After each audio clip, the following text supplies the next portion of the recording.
Good morning, everyone. In this lecture, we will study about mechanism of friction. What are the mechanisms of friction and how friction acts between the surface in contact? Clear?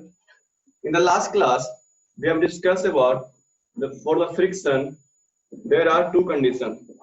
First one is the two surfaces must be contact with each other, and second condition, there is relative motion between the surfaces. Clear? These two are very important to study about the mechanism of friction. Clear? Now we study what are the mechanism of friction, why they act between the bodies. As we know that the different body has different number of irregularities. It means every body has some irregularities. सारे body के पास कुछ ना कुछ क्या होता है, irregularities present होता है. Suppose there are two bodies A and B. Clear? This is A and this is B. We can see that there are irregularities present on the surface. We can easily observe that there are irregularities present on the surface. Now, as we know that the friction has two conditions. The first condition is they must be interconnected with each other. ठीक है, यानी कि आपस में क्या होना चाहिए, एक दूसरे से कांटेक्ट होना चाहिए. तो क्या कहें इसको, हम दोनों बॉडीज को एक दूसरे से कांटेक्ट कर दिए. ठीक है, दोनों बॉडी को क्या करते हैं, एक दूसरे से कांटेक्ट कर दिए. अब बताइए ए और बी में फ्रिक्शन लग रहा है या नहीं लग रहा है? फ्रिक्शन लग रहा है, यस या नो? तो बताइए.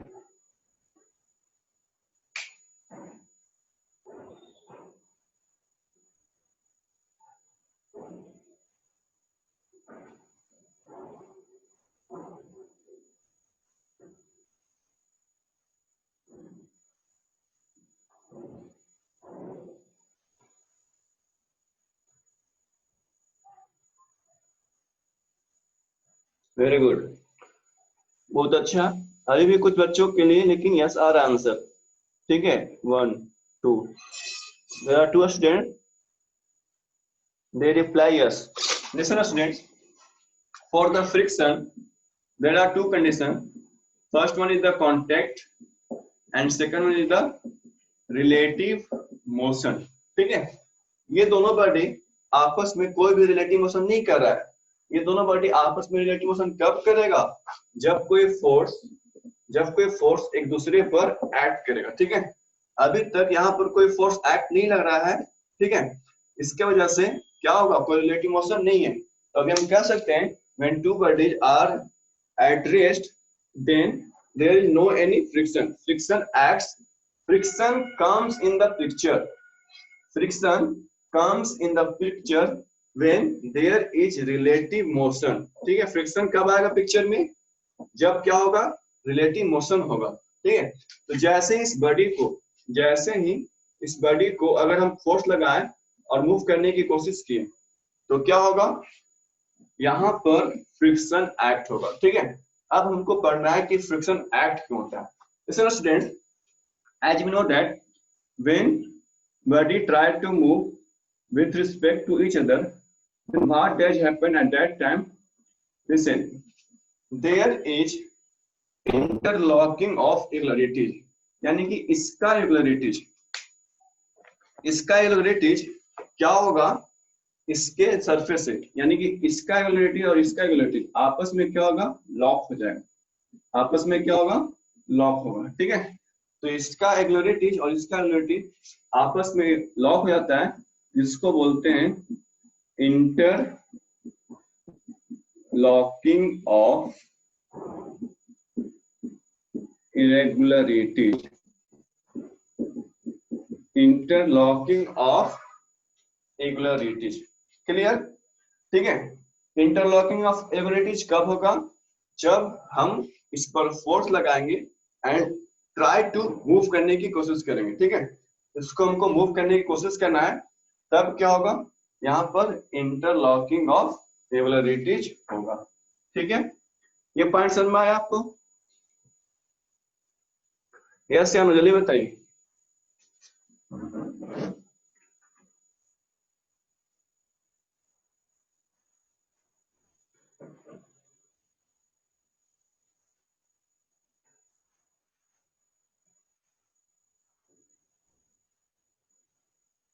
ठीक है, बहुत अच्छा। तो पहले इसको क्या करते हैं? इसको डिफाइन करते हैं।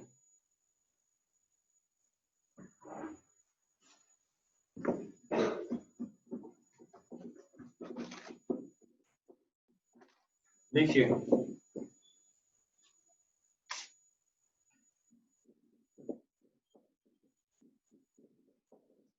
Friction is caused by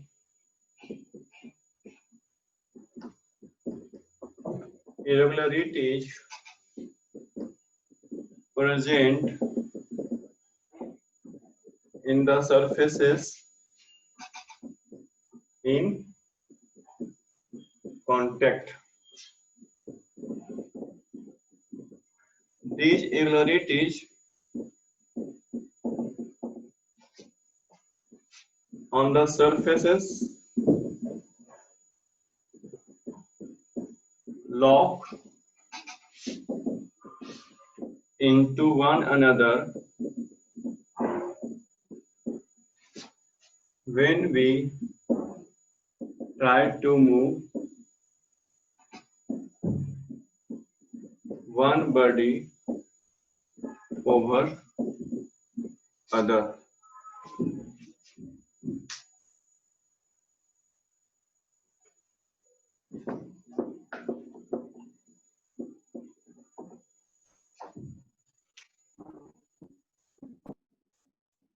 The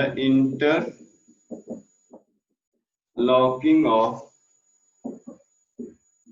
these irregularities opposes the relative motion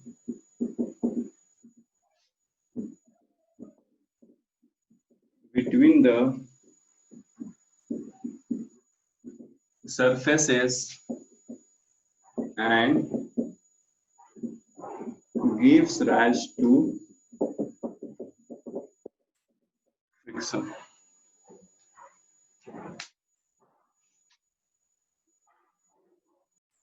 Okay, next point.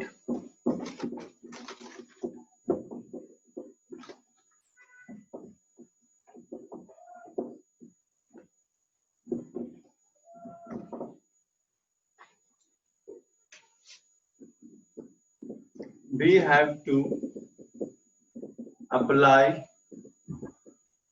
force to overcome these interlocking of irregularities. ठीक है, हम लोग जो फोर्स लगाते हैं वो क्या करते हैं? इसको कम करने के लिए, इसको कम करने के लिए, इंटरलॉकिंग ऑफ इरेगुलरिटीज को कम करने के लिए, खत्म करने के लिए फोर्स लगाते हैं। ठीक है, चलिए फिर से फिगर बना लीजिए।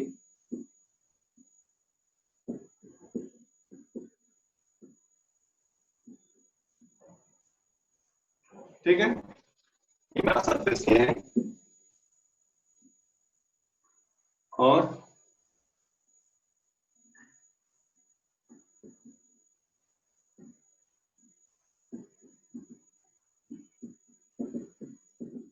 ये मेरा सरफेस बी है।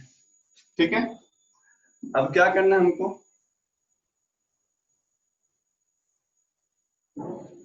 ए को बी से कनेक्ट कर देना। ठीक है, क्या है मेरा? irregularities।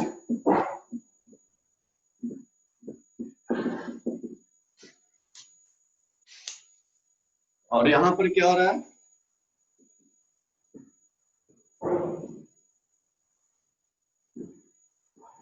interlocking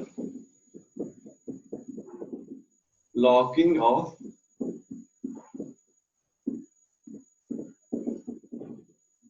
irregularities। ठीक है, इंटरलॉकिंग कब होगा? जब ये ट्राई टू मूव करेगा, जब ये मोशन में होगा। ठीक है, फिगर नोट कर लीजिए।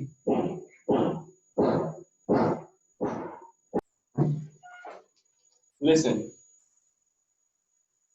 ये तो था मैकेनिज्म ऑफ फ्रिक्शन, ये था mechanism of friction due to interlocking of irregularities। ठीक है, अभी हमने क्या पढ़ा? Mechanism of friction due to interlocking of irregularities। Second mechanism of friction है ड्यू टू एडहेशन। ठीक है, सेकंड मैकेनिज्म ऑफ फ्रिक्शन क्या है? Due to adhesion. पहला हम लोग ने पढ़ा मैकेनिज्म ऑफ फ्रिक्शन में, पहला पढ़ा इंटरलॉकिंग ऑफ irregularities। सेकंड है due to adhesion, friction due to adhesion. ये एडहेशन क्या है?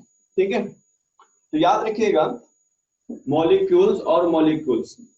ठीक है, मॉलिक्यूल्स और मॉलिक्यूल्स में दो तरह का फोर्स लगता है, एक होता है एडहेशन और दूसरा होता है कोहेशन। ठीक है, एडहेशन कब कहेंगे? जब एक मॉलिक्यूल और एक टाइप का मॉलिक्यूल दूसरे टाइप के बीच में फोर्स लगाएगा, तो उस फोर्स को क्या बोलेंगे? एडहेशन। कोहेशन कब कहेंगे? जब सेम टाइप का मॉलिक्यूल आपस में फोर्स लगाएगा, जब सेम टाइप का मॉलिक्यूल आपस में फोर्स लगाएगा तो उसको क्या बोलेंगे? कोहेशन। ये फोर्स क्या होता है? ये फोर्स होता है इंटरमोलिकुलर फोर्स ऑफ अट्रैक्शन। यानी जब मॉलिक्यूल्स आपस में पास आते हैं तो इनके बीच में एक लोकल बॉन्ड लगता है, उस लोकल बॉन्ड को बोलते हैं इंटरमोलिकुलर फोर्स ऑफ अट्रैक्शन। तो एडहेशन और कोहेशन क्या होता है? इंटरमोलिकुलर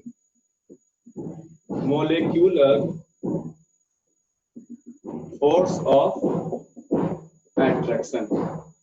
दोनों में क्या डिफरेंस है? एडहेशन होता है जब डिफरेंट टाइप्स का मॉलिक्यूल्स होगा, कोहेशन होगा जब सेम टाइप का मॉलिक्यूल होगा। ठीक है, तो फ्रिक्शन इसके वजह से भी लगता है, इसको हम स्टडी करेंगे, फ्रिक्शन ड्यू टू एडहेशन। ठीक है, चलिए इसको पहले डिफाइन करते हैं, फिर इसको एग्जांपल से समझेंगे।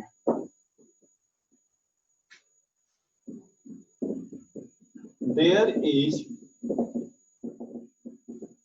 intermolecular force of attraction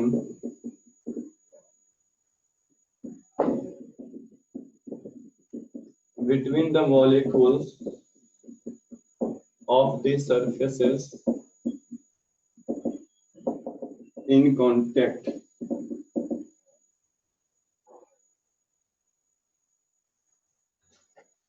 And form a local bond which is known as adhesion.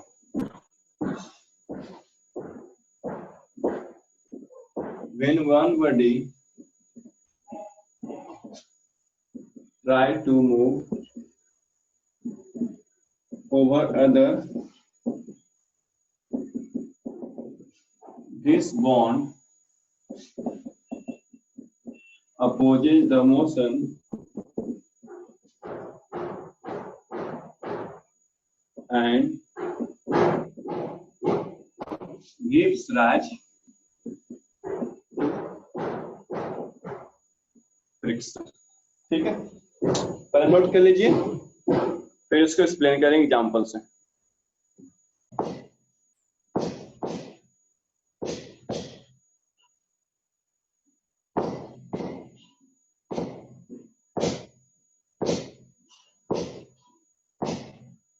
ठीक है, फिर से देख लीजिए एक बार।